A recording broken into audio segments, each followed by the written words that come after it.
درود ابراہیمی کی منت مانی ہی تھی کہ پہلے ہی دن میری حاجت پوری ہوگی، وہ حاجت جس کے لیے میں پچھلے 6 مہینے سے پریشان تھی اور دعائیں کر کر کے تھک گئی تھی۔ تو یہ کہانی ہے میری چھوٹی سسٹر کی، جن کو اللہ سبحانہ تعالیٰ نے پہلے ہی دن ان کی حاجت کو پورا کر دیا۔ تو درود ابراہیمی کی منت کس طرح سے مانی ہے، کس ٹائم پہ مانی ہے، کس طریقے سے پڑھنا ہے، کتنے دن پڑھنا ہے، یہ سب میں آپ کو اس ویڈیو میں ڈیٹیل سے بتانے والی ہوں، تو ویڈیو کو لاسٹ تک ضرور دیکھیے گا، کوئی بھی پارٹ اسکپ مت کیجیے گا۔ So let's get started with today's video۔ ویسے تو درود ابراہیمی کی منت کے حوالے سے میں نے بہت ساری ویڈیوز اپلوڈ کی ہوئی ہیں، بہت زیادہ میں نے ڈیٹیل میں آپ لوگوں کے ساتھ شیئر کیا ہوا ہے۔ I got a miracle story of my younger sister، تو میں نے سوچا کہ میں پھر سے اس پہ ایک ویڈیو بناتی ہوں تاکہ آپ سب کا ایمان پھر سے تازہ ہو جائے اور آپ درود ابراہیمی کو پڑھ سکو۔ اور ویسے بھی جمعے کا دن قریب ہے، تو آپ نے جمعے کی شام کو ہی اس منت کو مان لینا ہے۔ کس طریقے سے ماننا ہے یہ بھی میں آپ کو بتاتی ہوں، لیکن اس سے پہلے اگر آپ چینل پہ نئے ہیں تو چینل کو سبسکرائب کر دیں اور ویڈیو کو لائک کر دیں۔ دیکھیے، آپ نے اپنی زندگی میں کبھی نہ کبھی ایسا ضرور فیل کیا ہوگا کہ زندگی اتنی خاموش لگتی ہے کہ آپ کو ایسا فیل ہوتا ہے کہ آپ جو دعائیں کر رہے ہو، جو وظائف کر رہے ہو، کہ وہ دعائیں، وہ وظائف قبول ہی نہیں ہو رہے، اور آپ تھک جاتے ہو، آپ مانگتے رہتے ہیں، روتے رہتے ہیں، اور لگتا ہے کہ جیسے دعائیں قبول ہونا بند ہو گئی ہیں، آپ کا اللہ سے کنیکشن ٹوٹ گیا ہے، اور وقت گزرنے کے ساتھ ساتھ دل سن ہو جاتا ہے، اور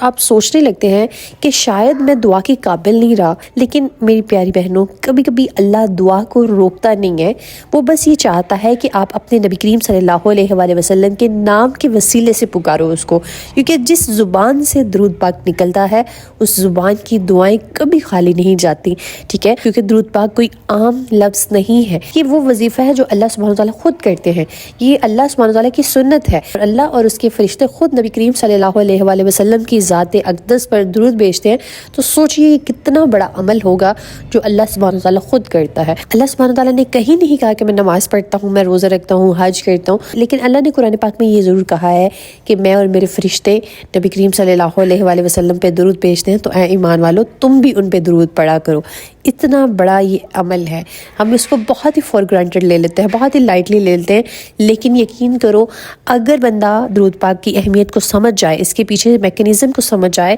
تو یقین کرو کہ آپ درود پاک پڑھنا کبھی نہیں چھوڑو۔ کیونکہ دیکھیں، اگر آپ کو نبی کریم صلی اللہ علیہ وآلہ وسلم سے دعا کروانی ہے اپنے لیے، تو آپ درود پاک پڑھنا شروع کر دو، اور جس کے لیے نبی دعا کر دے اس کو کسی اور شے کی ضرورت ہی نہیں رہتی، ٹھیک ہے؟ تو ایسا کیسے ممکن ہے کہ آپ نبی کریم صلی اللہ علیہ وآلہ وسلم سے اپنے لیے دعا کروا سکو؟ تو میں آپ کو بتاتی ہوں۔ دیکھیں، جب آپ نبی کریم صلی اللہ علیہ وآلہ وسلم پر درود پڑھتے ہیں تو اس کا مطلب ہے کہ آپ ان کو 3 دعائیں دے رہے ہیں اس میں، کہ اے اللہ ان پہ برکت بھیج، ان پہ سلامتی بھیج، ان پہ اپنی رحمت نازل فرما۔ تو اب یہ 3 دعائیں آپ ان کو دے رہے ہو، تو کیا ان کو ہماری دعاؤں کی ضرورت ہے؟ بالکل نہیں، یہ دعائیں اصل میں اللہ سبحانہ تعالیٰ نے ہمیں بخشوانے کے لیے ریکمینڈ کی ہیں، کہ دیکھیں جب آپ ان پہ درود بھیجو گے، آپ کا بھیجا ہوا درود ان کی خدمت میں آپ کے والدین کے ناموں کے ساتھ پیش کیا جاتا ہے، اور جمعے کے دن نبی کریم صلی اللہ علیہ وآلہ وسلم خود یہ دب کا پڑھا جانے والا درود سماعت کرتے ہیں۔ تو جب آپ کی دعائیں نبی کریم صلی اللہ علیہ وآلہ وسلم کی خدمت میں پہنچتی ہیں، ٹھیک ہے، تو اب نبی کریم صلی اللہ علیہ وآلہ وسلم پہ یہ فرض عائد ہوتا ہے، یہ پابندی عائد ہو جاتی ہے قرآن کی روح سے، کہ وہ بھی آپ کو انہی الفاظ سے یا اس سے بہترین الفاظ سے جواب دے ان دعاؤں کا، کیونکہ قرآن میں اللہ سبحانہ تعالیٰ فرماتا ہے کہ جب کوئی تمہیں دعا دے تو تم پہ لازم ہے کہ تم بھی اسے انہی الفاظ سے، اس سے بہترین الفاظ سے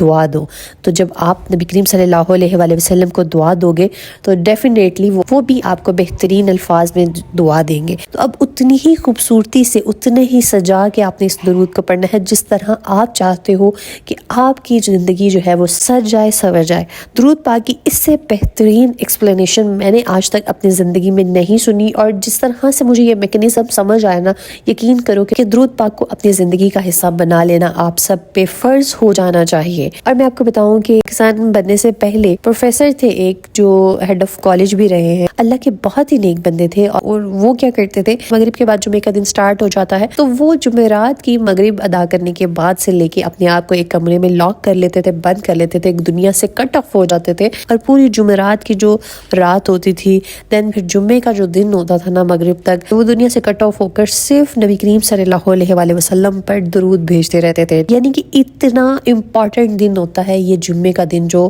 ہماری زندگی میں آتا ہے، ہماری دعاؤں کی قبولیت کے لیے بہت اہمیت کا حامل ہے، کیونکہ اس کے بارے میں صحیح حدیث ہے جس میں نبی کریم صلی اللہ علیہ وآلہ وسلم نے فرمایا ہے کہ جمعے کے دن ایک گھڑی ایسی ہے جس میں تمام کی جانے والی دعائیں قبول ہو جاتی ہیں، ہمیں اس گھڑی کو تلاش کرنا ہے۔ تو اس کے لیے میں نے آپ کو پہلے بھی ریکمینڈ کیا تھا کہ آپ یعنی کہ جمعرات کی مغرب سے پہلے اپنے سب کام کلوز کر دیں، ان کو وائنڈ اپ کر لیں، ایک دن ایڈوانس کر کے رکھیں یا پھر ایک دن پینڈنگ کر لیں، آپ ہفتے والے دن وہ کام کر لیں، جمعے کے دن اپنے آپ کو فری کر لیں، ایک میں آپ صرف عبادت کریں۔ obviously خواتین کو گھر کے کام، بچوں کے کام کرنے پڑتے ہیں، لیکن آپ نے کوشش کرنی ہے کہ جو کام آپ ایڈوانس میں کر کے رکھ سکتی ہیں یا بعد میں بھی کر سکتی ہیں، اس کام کو آپ جمعے کے دن سٹارٹ نہ کریں، لانڈری نہ کریں، بازار نہ جائیں، اس طرح کے جتنے بھی آپ کے ایکسٹرا کام ہیں ان کاموں کو آپ پہلے سے ہی کر کے رکھو، ٹھیک ہے۔ جمعے کے دن آپ خاص طور پر جب جمعے کی اذان سے لے کر جمعے کی نماز ادا ہونے تک کا جو ٹائم ہوتا ہے اس کو میکسیمم یوٹیلائز کریں، درود پاک پڑھنے کے لیے، سورہ محمد پڑھنے کے لیے۔ اس کے بعد عصر سے جو مغرب کا ٹائم ہوتا ہے، یہ بھی ایک حدیث کے مطابق قبولیت کا ٹائم ہے، اس ٹائم پہ بھی آپ عصر کی نماز ادا کرنے کے بعد جائے نماز میں بیٹھے رہیں اور دعا کریں، درود پاک پڑھیں، میکسیمم درود پاک پڑھیں، اس کے بعد اپنی حاجت کی دعا کریں۔ مغرب تک آپ یہ روٹین فالو کریں، یقین کرو کہ اللہ سبحانہ تعالیٰ کے نبی نے کہا ہے کہ انہی گھڑیوں میں سے کوئی ایسی گھڑی ہے جس میں دعائیں قبول ہوتی ہیں، ٹھیک ہے۔ تو آپ جب درود پاک پڑھو گے تو نبی کریم صلی اللہ علیہ وآلہ وسلم کی دعائیں آپ کے ساتھ شامل ہوں گی، آپ کے ساتھ ہوں گی، آپ کی پریشانیاں دور ہو جائیں گی، جو بھی رکے ہوئے آپ کے کام ہوں گے وہ سب ہوتے چلے جائیں گے۔ بہت سارے لوگوں کو اس سے فائدہ ہوا ہے، بہت سارے لوگوں کی پریشانیاں، رکے ہوئے کام، رشتوں کے حوالے سے، اولاد کے حوالے سے، رزق کے حوالے سے، لوگوں کی جتنی بھی بندش ہوئی تھی وہ سب لوگوں کو اللہ سبحانہ تعالیٰ نے درود پاک پڑھنے سے ان کی ان پریشانیوں کو حل کیا ہے، ٹھیک ہے۔ تو آپ سب میری سسٹر جو اپنے معاملات کے حوالے سے پریشان ہو، رشتوں کے حوالے سے پریشان ہو، رزق کے حوالے سے پریشان ہو، آپ کو زندگی کی کوئی بھی ایسی پرابلم ہے یا نہیں ہے، آپ نے اپنے اوپر لازم کر لینا ہے نبی کریم صلی اللہ علیہ وآلہ وسلم پہ درود پڑھنا، ٹھیک ہے۔ اللہ پاک آپ سب کو توفیق دے درود پاک پڑھنے کی،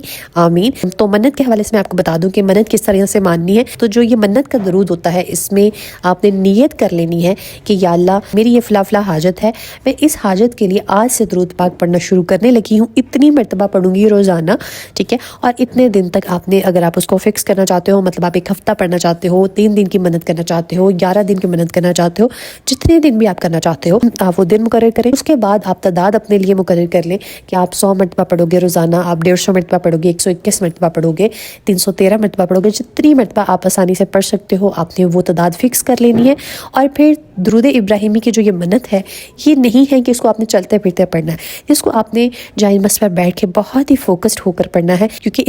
اس منت کے کچھ پروٹوکولز ہیں جس کو آپ نے فالو کرنا ہے اپنی حاجت کو پورا کروانے کے لیے۔ تو جب آپ فری ہوں، جب آپ کو کوئی ڈسٹرب کرنے والا نہ ہو، آپ پوری اٹینشن کے ساتھ جو ہے وہ درود ابراہیمی پڑھیں، اور at the end of day جب آپ فکس کیے ہوئے فگر کو میٹ کر لیں، اس کے بعد آپ نے اپنا پڑھا ہوا درود اللہ سبحانہ تعالیٰ کی بارگاہ میں پیش کرنا ہے اور دعا کرنی ہے کہ یا اللہ اس کو نبی کریم صلی اللہ علیہ وآلہ وسلم کی خدمت میں خوبصورت بنا کر پیش کیجیے، اور ہماری یہ حاجت ہے اس درود کے وسیلے سے، نبی کریم صلی اللہ علیہ وآلہ وسلم کے وسیلے سے ہماری اس حاجت کو پورا کر دیجیے، ٹھیک ہے۔ اس کے بعد اس کا جو ہدیہ ہے وہ بی بی فاطمہ رضی اللہ تعالیٰ عنہ کی خدمت میں پیش کیجیے۔ تو آپ نے جو ہے اس طرح سے یہ ہدیہ کرنا ہے، نبی کریم صلی اللہ علیہ وآلہ وسلم کی خدمت میں پیش کرنا ہے، اور اللہ پاک ضرور بالضرور آپ کی پریشانیاں آسان کریں گے۔ پرسنلی میں آپ کو بتاؤں کہ میں نے اپنی زندگی میں بہت سارے چینجز دیکھے ہیں درود ابراہیمی پڑھنے سے۔ یقین کرو کہ ابھی آپ کی خواہش، آپ کی جو حاجت ہوتی ہے نا وہ ذہن میں ہوتی ہے، اور اللہ پاک وہ چیز آپ کے سامنے پیش کر دیتے ہیں۔ اس طرح سے بھی میرے ساتھ ہوا ہے کہ جب آپ صرف ابھی سوچتے ہو اور وہ چیز اللہ سبحانہ تعالیٰ آپ کے سامنے لے آتے ہیں۔ اتنے کمالات ہیں درود پاک پڑھنے کے، چاہے تھوڑی تعداد میں اپنی زندگی میں شامل کریں لیکن لازمی شامل کریں، اور آہستہ آہستہ اس کی تعداد کو بڑھاتے جائیں۔ اللہ پاک آپ سب کے لیے آسانیاں کرے، آپ سب کی حاجات کو پورا کرے۔ So let's get started with today's دعا سیریز۔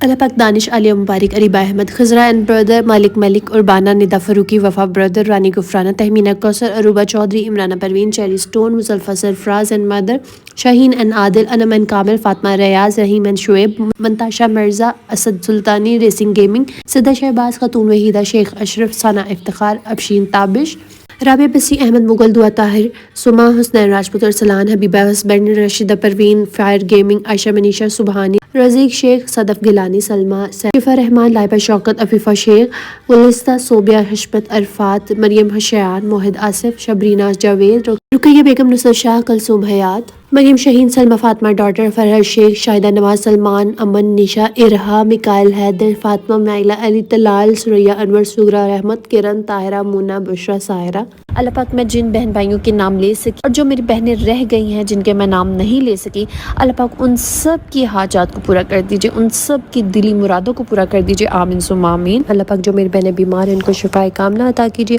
اللہ پاک جو میری بہنیں اولاد کے حوالے سے پریشان ہیں، اللہ پاک ان کو اولاد نورینہ کی خوشی سے نواز۔ پاک جو میری بہنیں شوہروں کے حوالے سے پریشان ہیں، اللہ پاک ان کے شوہروں کے دلوں میں محبت ڈال دیجئے، آمین ثم آمین۔ اللہ پاک جو میری بہنیں ذاتی گھر کی خواہش رکھتی ہیں، اللہ پاک ان کو ذاتی گھر عطا کیجئے۔ اللہ پاک جو میری بہنیں آپ کے گھر کی زیارت کی خواہش رکھتی ہیں، اللہ پاک ان کو اپنے گھر کی زیارت کروانا۔ اللہ پاک جو میری بہنیں رشتوں کے حوالے سے پریشان ہیں، اللہ پاک ان کو بہترین اور نیک ہم سفر سے نوازیے، آمین ثم آمین۔ اللہ پاک جو میری بہنیں پسند کی شادی کرنا چاہتی ہیں، اللہ پاک ان کے لیے آسانی کر دیجئے، ان کے والدین کے دل نرم کر دیجئے، آمین ثم آمین۔ اللہ پاک ہم سب کے والدین کو صحت تندرستی والی زندگی عطا کیجئے۔ اللہ پاک جن میری بہن بھائیوں کے والدین حیات نہیں ہیں، اللہ پاک ان کے درجات کو بلند کیجئے، ان کی مغفرت کر دیجئے، آمین ثم آمین۔ اللہ پاک ملک پاکستان پر خیر کیجئے، جتنے بھی لوگ سیلاب کی وجہ سے متاثر ہوئے ہیں، اللہ پاک ان کی زندگیوں کو پھر سے بحال کر دیجئے۔ اللہ پاک فلسطین کو اپنے حفظ و امان میں رکھنا، اللہ پاک ان کی قربانیوں کو قبول کر لیجئے، اللہ پاک ان کے لیے آسانیاں کر دیجئے، آمین ثم آمین۔ اللہ پاک ہم سب کی دنیا اور آخرت کو سنوار دیجئے، اللہ پاک ہمیں دنیا میں بھی عطا کیجئے، ہمیں آخرت میں بھی بہترین مقام عطا کیجئے، آمین ثم آمین۔ بے شک میرے مولا آپ کے خزانے میں کوئی کمی نہیں ہے، اللہ پاک ہم سب کو توفیق دیے رہنا کہ ہم آپ سے مانگتے رہیں، آمین ثم آمین۔ اگر آپ لوگ بھی اپنے لیے دعا کروانا چاہتے ہیں تو کامنٹ میں اپنا نام اور دعا مینشن کیجئے گا، انشاءاللہ ہم سب مل کے آپ کے لیے دعا کریں گے۔ اسٹے ٹیون، اسٹے بلیس، اللہ حافظ۔